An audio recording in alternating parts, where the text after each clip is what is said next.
It's a special prime time edition of the NFL on EA Sports.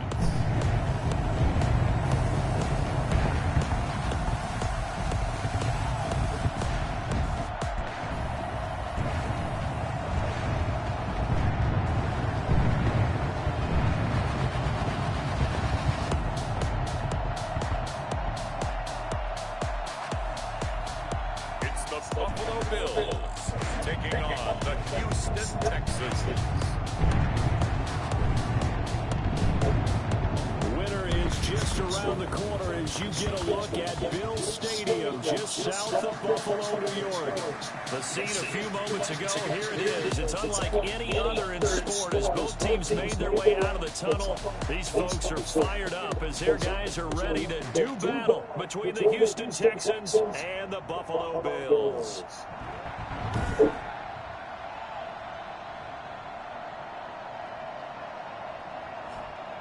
Hello, everybody. With Charles Davis, I'm Brandon Gaudin. And, Charles, you take a look at the Bills entering play here. They coming off a loss last time out, but they...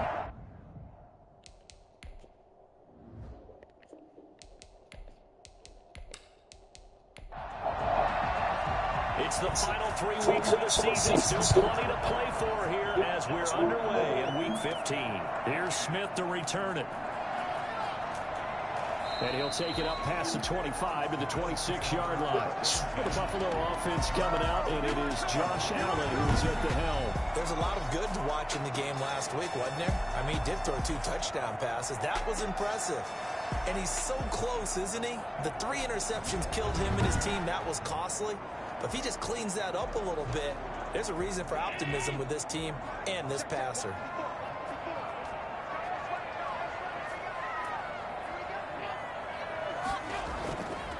Devin Singletary with his first carry of the game. And he'll fight forward to about the 27-yard line. He'll wind up getting a yard on the game's first play at second down. And a quick throw here, that's complete.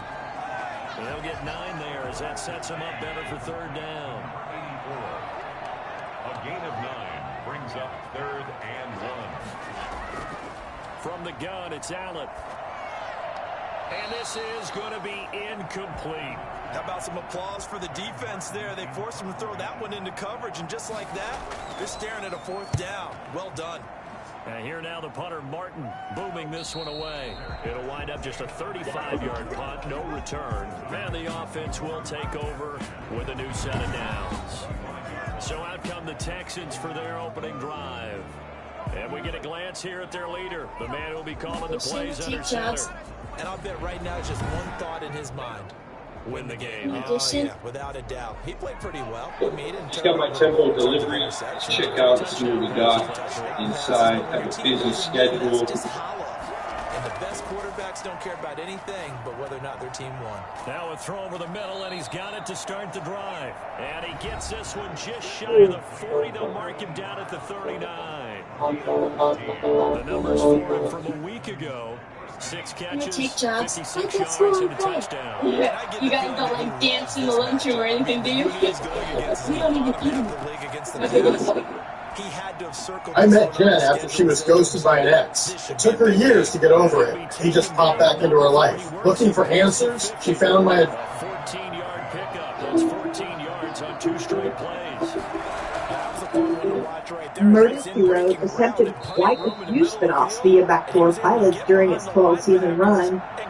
Around season 6, star Angela Lansbury wanted to reduce her workload due to fatigue from the demanding filming schedule, so she didn't read every episode. Instead, in some episodes, Jessica Fletcher would appear at the beginning to introduce the story, and then allow other characters to take the lead. And that's exactly what happened in the episode Goodbye Charlie, which was a backdoor pilot for a series starring Bill Maher as a bumbling private eye. The episode is set up as Jessica narrates her newest novel, a story about a private eye named Frank, played by Maher, and his wife Sunny, played by David Ford. Frank is so unsuccessful as a PI that he and Sunny are about to be evicted. But after returning home from a failed attempt at catching a cheating husband, Frank finds out from a lawyer that someone has left a fortune to his missing uncle Charlie. Frank and Sonny haven't seen Charlie for over 2 years because Frank finally got sick of his old uncle mooching off of him. The last day of Herbie was the last Christmas card that Sonny sent him had come back not known this address. Well, the lawyer tells him it's a shame. If the old guy passed away, the fortune would go to Frank. A lot of zeros in that fortune. The problem is it takes 7 bodies. Caught it, but out of bounds, according to the headlinesman. Incomplete, so the ball a Wanted little to late take the getting show. there, and it's third down. I know for us it's fun, and it's not so much fun for the rookie receivers when we see them coming into the league and we're going to training camps. You see them working on getting 2 feet down instead of 1. He wanted to quit the show, but his manager, Barry Katz, told him that he couldn't break his contract. So instead, they cast an actor named Christopher Darton to replace Wheeler and changed the character's name from Jim to John. So in Buddies, Dave and John were 2 childhood friends running a struggling video production company while dealing with Dave's cigar-chomping dad and landlord. What the hell they were doing? Out come the Bills as we take a look at the playoff race in the AFC. And as we take a look at the playoff picture, certainly still a lot of jostling. All they were doing?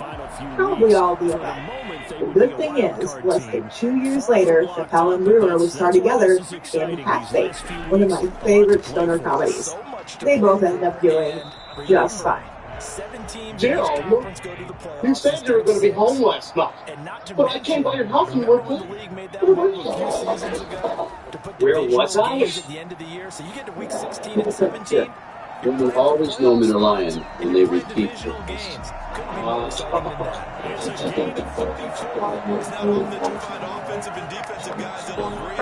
In season 7 of MacGyver, that aired back in 1991, there was an episode titled The Coltons, which was a backdoor pilot for a proposed spin-off series about a family of bounty hunters. But, as is the theme of this video, this spin-off never happened. The episode featured the Colton family, who had all appeared separately in early episodes of MacGyver, but due to actor availability, the Coltons hadn't actually appeared together until the backdoor pilot. And when you hear the names in this cast, you'll understand why availability was an issue. Joining Richard Dean Anderson as MacGyver was Richard Lawson as Jesse Colton, future Oscar winner Cuba Gooding Jr. as Bill Colton, Blazing Saddles legend Flavon Little as Frank Colton, and legendary singer and actress Della Reese as the matriarch of the Colton family. The episode begins with Jesse getting shot while he's out looking for his brother Frank and MacGyver, but luckily he's wearing a bulletproof vest. Then he tracks down the man again who shot him and surprises him and his accomplice. Meanwhile, MacGyver is tied up in a warehouse next to a bomb with a timer that has over 3 minutes left on it. They manage to get rescued by the dog named Frog, and this scene is so improbable and absolutely wild, I just can't. MacGyver and Frank take turns controlling and berating Frog into bringing a bottle of sulfuric acid over and dropping it on the end of a ruler, and then MacGyver kicks down on the end of the ruler, which rests like a hole front on a round pencil case, and then he catches the sulfuric acid. Boy, this does not be doing good to me here. He catches sulfuric acid behind him in his tied up hands. It's too much. They use it to like burn the rope and free themselves. I don't know.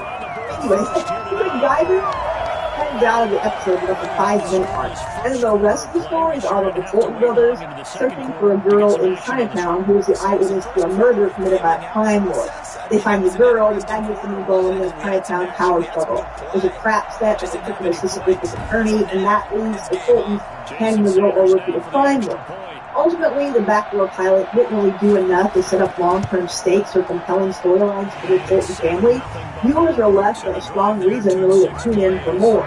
While MacGyver had a loyal following, fans were more invested in MacGyver himself than in secondary characters. Critics and viewers found the episode underwhelming, with many feeling that it lacked the creativity and charm of MacGyver. The lead blown reception this episode ultimately dooms the no project. effort to bring this one out. It's a touchback. So now we get set to see Houston for their second drive of the ball game. The partner just looking at oh my gosh, I'm so excited to tell you about this one. Y'all remember Chips, right? The classic buddy cop show about how... I think the running back position, and I know we talk all the time about the NFL being a passing league, but the teams that run the ball effectively, they're the ones that go deep into the playoffs and go to the Super Bowl. They have to upgrade here. And you and I both know in recent years in the draft, people have shied away from taking a runner early. But if there's that special one there, I say they go get him. So I recently stumbled upon an unaired TV sitcom pilot from the 90s that was based on one of my all-time favorite movies. And somehow I had no idea it was even a thing. And he's only hit on 2 of his first 6 passes. Time for a quick quarterback Because we got a lot to talk about. Third down, David. Lost it, full team in. Just toss it away. So he throws it away, and that brings up 4th down. The passing game not in sync here early, and now it's 4th down. He punted 4 times in the loss last week as he gets this one away. Gets roped into coaching a ragtag little league baseball team. In the movie, Buttermaker was played by Walter Matthau and is a beer-guzzling, foul-mouthed anti-hero. But for TV, CBS cleaned up his act so much he probably would have passed it back. Got themselves a 7-0 lead after the touchdown the last time they had the ball. And this is no time to even think about, hey, are we going to milk the clock? Hey, are we just going to do ball control? This is the NFL. 7-0 leads, they don't last very long unless you continue to push the envelope on offense. And down he goes, but he takes it up to the 40. Give him 10 yards there, and about by the nose of the football, he's going to have a first down. That's the number 2 receiver in the NFL in terms of yardage, and tell you what, a few more plays like that, he won't be number 2 for long. And that's what often happens when you have competitors running around the field. These guys know where they stand in relationship to yardage, totals, numbers, the whole deal. And let's face it, all of them, they all want to be number 1. That was a nice job there. Quarterback and receiver reading the pressure that was brought. They both knew it was going to open up the middle of the field. Nice little shake and bake at the line of scrimmage, got right into his route. And the quarterback hit him in stride. He was able to run free after the catch.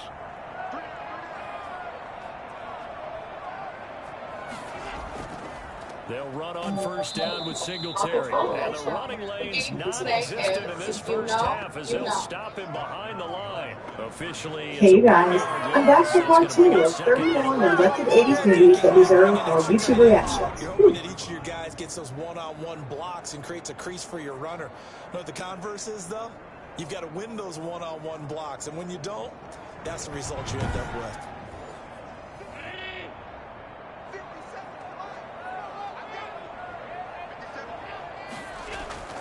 On 2nd and 11 now. Allen. And that'll be incomplete. Finally, LinkedIn knows it. If you ain't going to do this fight, these are the Bud Silky Soft Towels. Let me tell you something. Yeah, win that turnover battle, going to be key. They didn't get one there, but you get the feeling they keep making plays like that, they might just get a few. Yeah, once you get one, defensive teams think they come in bunches. More problems here on 3rd down. They've converted only once so far in this first half. And you know as well as I do in this league, if you don't win on 3rd down, it makes it hard to win a ball game because then you're relying on your defense, you're relying on your special teams. You got to get it done with your offensive unit. Now comes the Houston offense as they get set to take over here. And on the last go-around, they really couldn't get anything going. They had to punt from deep inside their own territory, which means you're going to lose the field position battle as a general rule. What they're looking for now is a little more consistency, move the ball at least a few times on offense, get a couple of first downs, and hopefully flip the field. Yeah, just something to build off of. That's what they're looking for here. Now they try the right side here. And he'll lose yardage here. Back to the 15. Now they're going to be dealing with a 3rd and 7. Is that one officially a loss? In this video, we're diving into 10 TV shows from 19... 2 tight ends in the formation, which essentially gave them 7 blockers up front. Hard to imagine with all that size and beef that they could let a tackler through. But that's exactly what happened.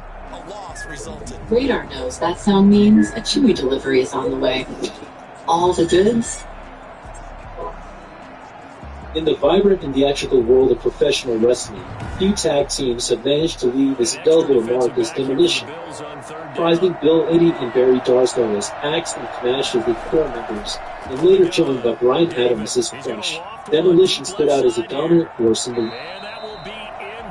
world with its pounding rhythm and foreboding tone. Demolition's journey to prominence was rapid and decisive. Managed by Mr. Fuji, the duo quickly established themselves as villains, demolishing opponents with their no-nonsense style. Their finisher, the Demolition Decapitation, a combination of a backbreaker and a diving elbow drop, became a signature move that spelled doom for anyone caught in it. Their first major success came at WrestleMania 4, where they defeated Strike Force's Tito Santana and Rick Martel to capture the WWF Tag Team Championship. This victory marked the beginning of a record-breaking title reign that would solidify their legacy. Holding the belts for nearly 500 days, Demolition became the standard-bearers for tag team wrestling during this period. Initially introduced as villains, Demolition's appeal gradually transcended their heel status. The sheer dominance and charisma of Axe and Smash won over fans, leading to a natural transition into a fan favorite role.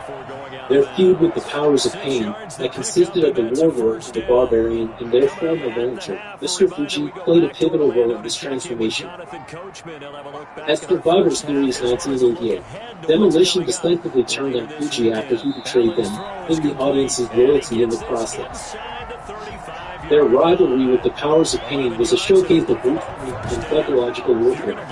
The matches often featured hard-hitting action and dramatic storytelling, cementing Demolition as a team that could adapt to any challenge. Throughout their peak years, Demolition faced and defeated a plethora of formidable opponents. Teams like the Hard Foundation, the British Bulldogs, and the Rockers provided stiff competition, but Demolition's combination of talent, strategy, and teamwork consistently gave them the edge. The addition of Crush in 1990 marked a new chapter for the team. With Axe's in-ring career winding down due to health issues, Demolition evolved into a three-man unit. This allowed them to employ the Freebird rule, where any two members of the trio could defend the tag team championship.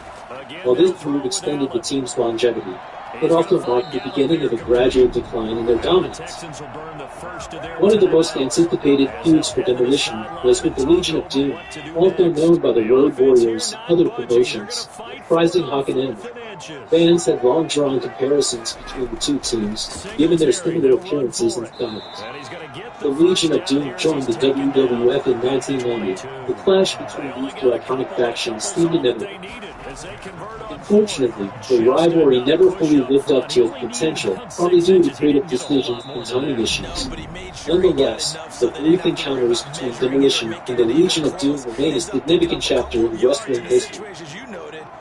As the 1990s progressed, Demolition's popularity began to wane. The emergence of new tag teams and the WWF's shift in creative direction contributed to their decline.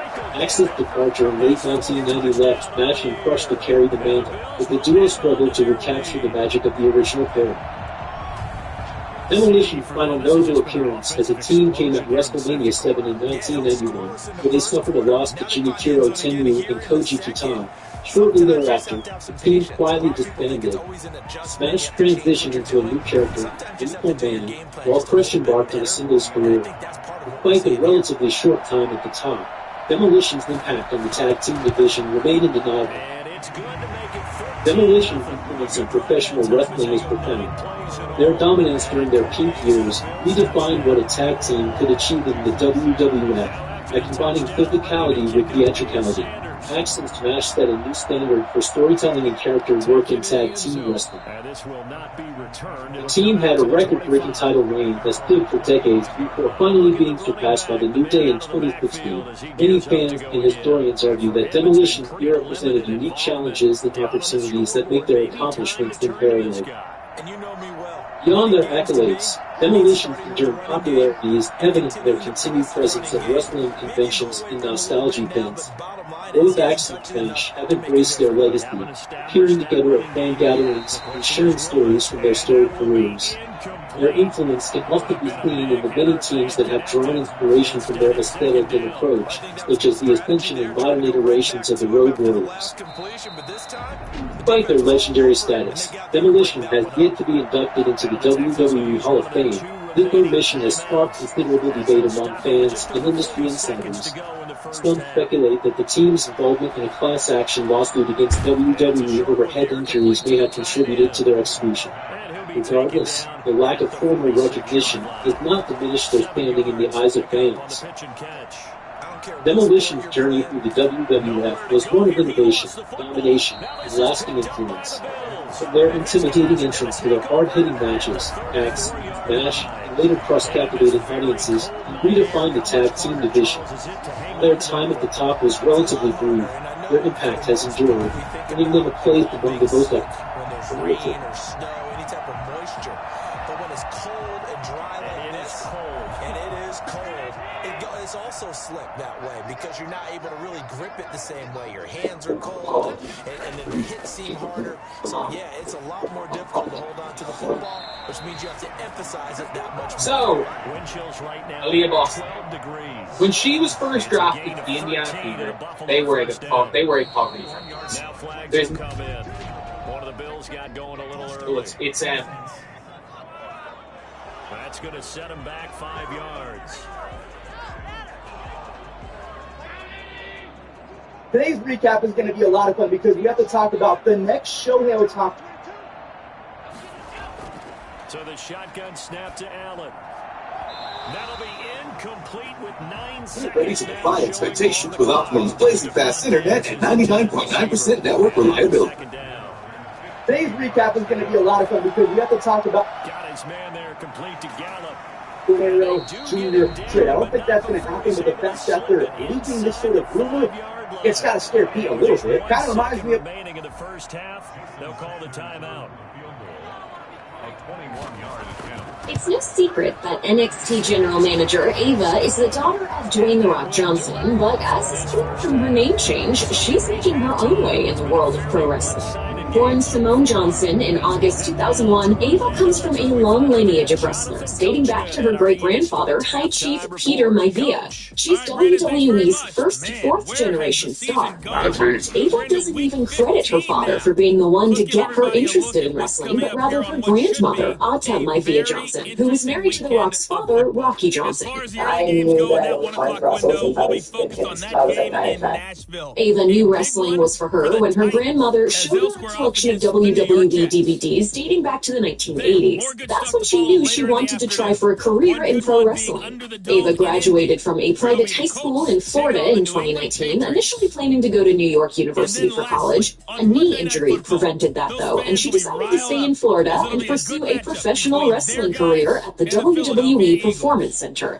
Ava had publicly expressed interest in wrestling as far back as 2017, but she finally went through with the dream in 2020 despite her nagging knee injury. The then 18-year-old began her training with head coach Matt Bloom and assistant head coach Sarah Amato. Bloom said that Ava knew she had a lot to learn, but was hungry, and picked the brains of her coaches as well as veteran superstars.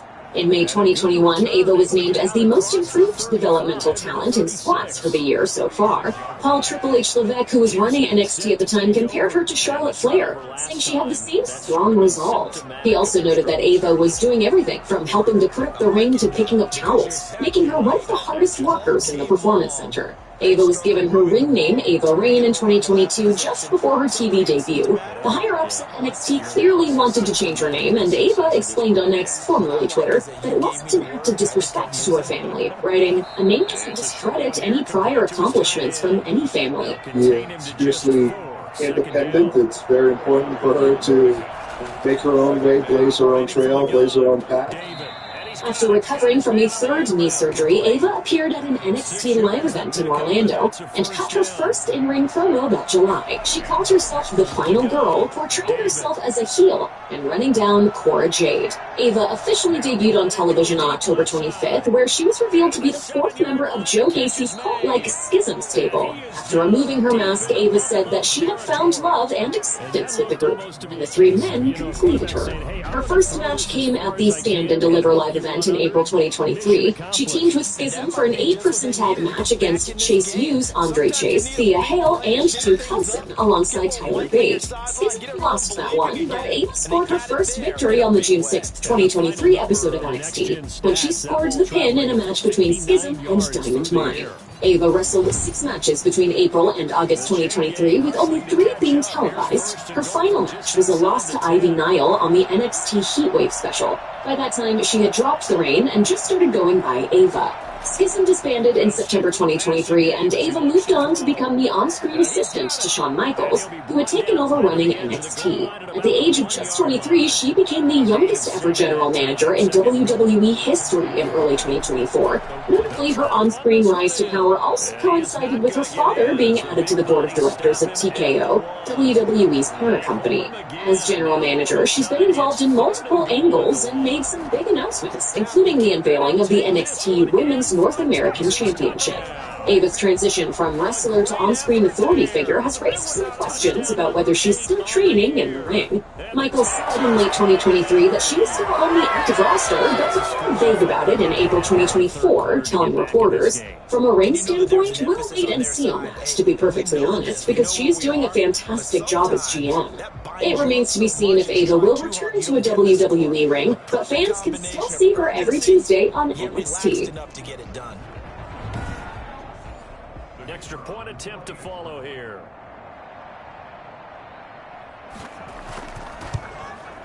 And it's 17-7. That time a 6-play drive.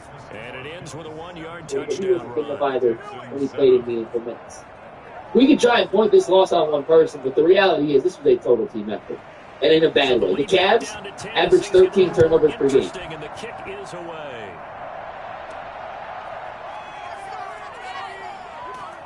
And tackled at the 21-yard line, so a net negative there of 4 yards. So here's the Bills offense now. They get ready for their first possession. It's no secret that NXT general manager Ava is the daughter of Dwayne, Things tightening a little bit after that last score. including the unveiling of the NXT Women's North American Championship. Ava's transition from wrestler to on-screen authority figure has raised some questions about whether she's still training in the ring. Michaels said in late 2023 that she was still on the active roster, but got more vague about it in April 2024, telling reporters, "From a ring standpoint, we'll wait and see on that, to be perfectly honest, because she's doing a fantastic job as GM. It remains to be seen if Ava will return to a WWE ring, but fans can still see her every Tuesday on NXT. And he takes a shot on the release as this will be incomplete. The Stars were out on the first Netflix Back-to-back incompletions. Receivers blanketed on both attempts. WWE as it is today won't exist. So I conclude that the crowd's animosity toward Hogan was political. Los Angeles is a Democratic stronghold after all, and Hogan notably spoke at the 2024 Republican National Convention. He also ripped his shirt there, where he revealed a shirt with the names of President-elect Donald Trump and running mate J.D. Vance. What you gonna do when Donald Trump? The Texans offense now, they get Pinpoint exactly when the WWE audience turned on Hogan, but it's more than likely true that many fans haven't forgiven him for the racist rant from 2007 that was revealed during a 2015 libel case against the website Gawker. The recorded remarks, which included Hogan using the N-word, led to WWE terminating his contract and his temporary removal from the WWE Hall of Fame. WWE eventually forgave the Hulkster after a lengthy apology tour, restoring him to the Hall of Fame in 2018, but many fans clearly haven't, and maybe they never will. It doesn't help that racism accusations keep popping It's always interesting to watch up with at least one. I think safeties don't mind crossing routes against zone, because eventually you're going to run into their territory, and that's when they lick their chops in order to get the big hit or a play on the ball. Offensively, nice execution to find a hole, make the catch. They go play action here on first down. Gonna throw right side here, complete. And he is out of bounds, but not before he's inside the 30. A pickup of 11 and a Texans first down. From the shotgun now, here's an inside give. This defense again really making things tough on him. WWE wrestlers who actually had Kempin would reach the main event. Edge certainly did. Throw on second down. David, and he'll be hit as he Knockouts. releases it. Heat sensitivity is so common that immediately it feels like somebody's poking directly on my nerve. I recommend Sensitive. Champion was actually in WWE's Deep South Wrestling for 3 whole years. When you look back at Love's career in TNA, it's a head-scratcher on why the company released her in the first place. She's attractive, a really good promo, one that can go once the bell rings. The Beautiful People was another reason why the Knockouts division was such a success in 2007. Love played the self-centered and egotistical leader of the faction pretty well. She had several great matches against a variety of names, such as Awesome Kong, Gail Kim, and Tara. In fact, the main reason LA Cool existed was due to the success of the Beautiful People. It's a shame that Love never got a real run in WWE. It's also shocking that the company never attempted to bring her in following her notable TNA stint. Maybe Vince only wanted one Canadian blonde in WWE. Either way, Angelina Love helped make the women's division in North America very credible. Number 3, Mickie James. It's hard to deny the success of Mickey's first WWE. When Mickie James went back to TNA, she fit in like a glove. The promotion treated Mickie with respect, in making her the face of the division again. But when she came back to TNA, she resumed her spot at the top, and the last rodeo storyline was well done. While plenty of fans will first point to Mickey's first stint with Do you love voting? Well, Freedom Boat Club makes voting easier than ever. At Freedom Boat, the WWE as her career best, TNA did a wonderful job of showcasing her strengths throughout both runs. Her TNA run is quite underrated, which is a shame since her best work hasn't been seen by a good portion of the WWE audience. Number 4, Jeff Jarrett. You can't have this list without the Southern God himself, Jeff Jarrett. Now, Jeff Jarrett didn't necessarily have a bad WWE career, but his fallout with Vince McMahon kept him from WWE. It's natural that he pushed him mid-2000s. Number 5, Scott Steiner. Scott Steiner's WWE.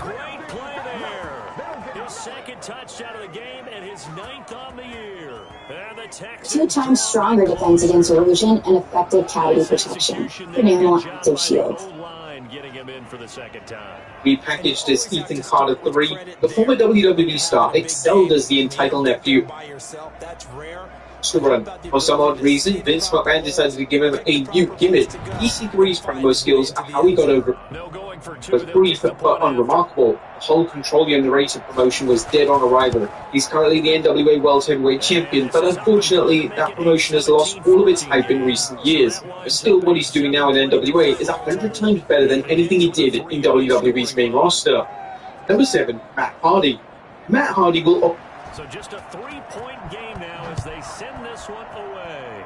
Tweet killed Steve Cutler's WWE career. It made no sense that him and Wesley Blake were punished for what he said. That's the fate Cutler was dealt with. But instead of fading from the limelight like Riker and Blake, Steve Cutler reinvented himself as Steve Macklin in TNA. The bland and generic wrestler in WWE became a believable badass who helped carry the X Division in 2021 and 2022. When he finally won the Impact World title at Rebellion this past year, it was well deserved because Creative did an excellent job crafting a compelling character with great feuds with Josh Alexander, Alex Shelley, Trey Miguel, and even PCO. Macklin's release from WWE was unfortunate, but the Forgotten Son settled career without the need for a WWE paycheck. Number 9, Gail Kim. The least surprising name on this list, and Gail Kim came into TNA with something to prove after a failed WWE stint, and she made a nice addition to the America's Most Wanted act. But it was the introduction of the Knockouts division that finally allowed her to show WWE that they screwed up big time. Gail Kim always had the wrestling ability, but she was able to carry the division because she carried herself like a top star. Kim was greatly missed when she left TNA in 2008, and when she came back after a failed second WWE stint, she didn't miss a single beat within the Knockouts division. Granted, there were points where Kim's act became stale because TNA did overpush the former WWE star, but the quality of her matches always remained high. It's strange how TNA was able able to bring out the best of Gail Kim as a character and an in-ring talent, yet Vince seemingly had no clue how to use the former TNA Knockouts champion. Number 10, Taryn Terrell, Tiffany in WWE. Remember the insatiable Tiffany? Well, the former ECW manager had a blink and you'll miss it WWE career. It seemed that she was just another pretty model in the division, but Taryn Terrell turned heads in TNA when she had the incredible last knockout standing match against Gail Kim at Slammiversary. She would go on to prove her value in the Knockouts division by having fun feuds with Awesome Kong and Brooke Tessmacher. Though the former TNA Knockouts champion had a short stint with the company, she made a surprising impact when she was given the spotlight. There's no telling how far she would have gone in WWE had it not been for the incident with her then husband Drew McIntyre, where she had enough talent to be the face of the Divas division. Number 11, Brooke Tessmacher. Now you guys remember the Extreme Expose. The group consisted of Kelly Kelly, Brooke Adams, and Layla doing PG-13 dances for the young adult crowd. Kelly and Layla went on to have successful WWE careers, as Brooke Adams was left behind in catering. She was then released in 2007. Unlike Taryn Terrell, she made a name for herself in TNA. Tessmacher was a much-needed babyface within the Knockouts division. She didn't have the unique look like Rosemary or the experience like Mickie James or Tara had, but she was... Looking for a treatment option that's right for you?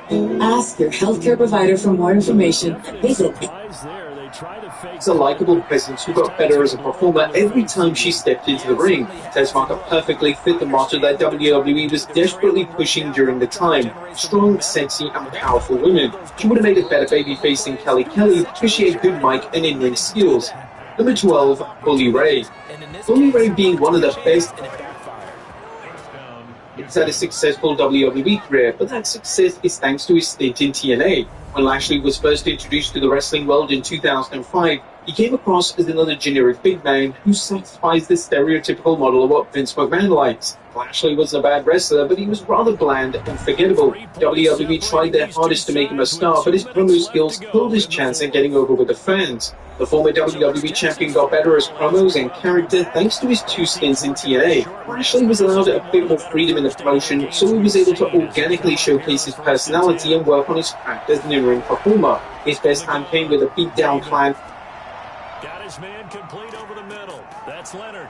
And he's got this down almost to the 20 before he's dropped. This duo locked in, 14 yards there, and a first down. That's a nice job right there. A heel faction that consisted of Kenny King, Samoa Joe, Low Key, and MVP. It was essentially the Hurt Business before it existed in WWE. The group made Impact a must-watch every week, but it did start to crank once Hernandez joined, because they didn't fit properly into the faction. Like several names on this list, being released as he was barely on television at that point, and it still remains a mystery on why officials lost interest in him. Whatever the case may be, the former WWE star proved himself during his time in TNA. He came into the company strong as a heel, and his mic skills were top-notch. However, it was his babyface turn that elevated him into a top star. He had charisma that left fans eager to hear every word coming out of his mouth, and he was also tearing it up with strong in-ring performances. But when he challenged AJ Styles for the TNA World Heavyweight Championship at Lockdown 2010, it felt like the right time to give him the top belt.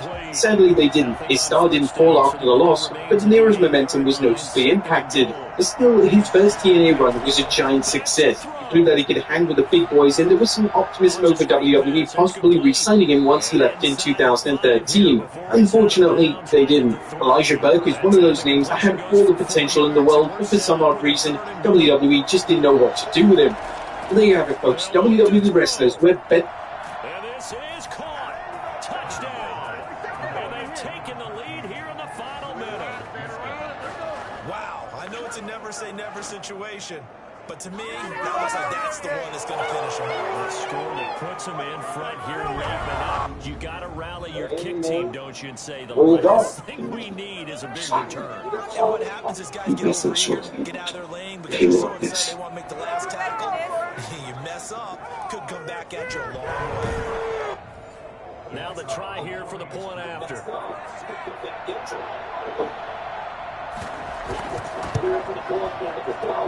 It's up and good to make it 21-17. So that drives 7 plays in length. And the result, a Houston touchdown.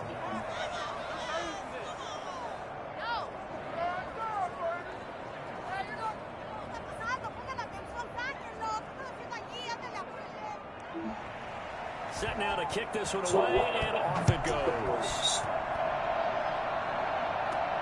Here's Smith to return it. And a decent return out to the 27-yard line.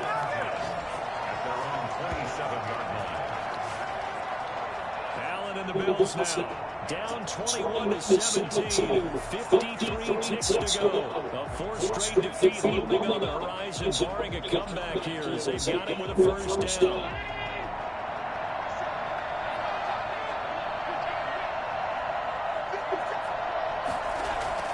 Now Allen. He's going to let it fly. And that is incomplete. Took a shot there on first down, but he couldn't reel it in. It's now 2nd and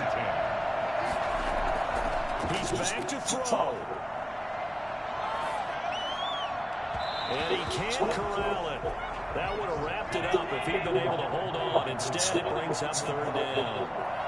Brings up a 3rd down and 10 yards. Back to throw. Allen. Now a desperation throw deep downfield. And unable to connect. Incomplete. Now give them credit. They took their shot, but it's going to bring up 4th down.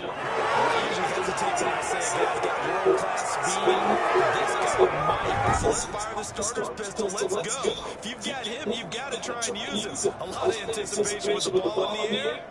But no, incomplete. Down 4 late. Got to go for it here on 4th down. To throw is Allen. And no, it's incomplete. They had to go for it with such little time remaining. And the Texans take over an excellent field position. So that's the second time this game they've given it up on 4th down and out 1 for 3 on 4th down conversion tries. But they must feel good about what they're doing, right? They continue to go for it on 4th down. Give the defense a lot of credit, though. They've stopped them 2 out of 3 times. Usually, you have 4th down plays that you have dialed up and ready to go, and you think are going to be successful. Not so far in this game.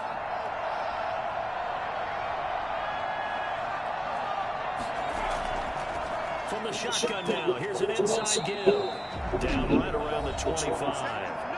Now the Bills are going to use the first of their timeouts as they get it with 26 seconds to go in the football game.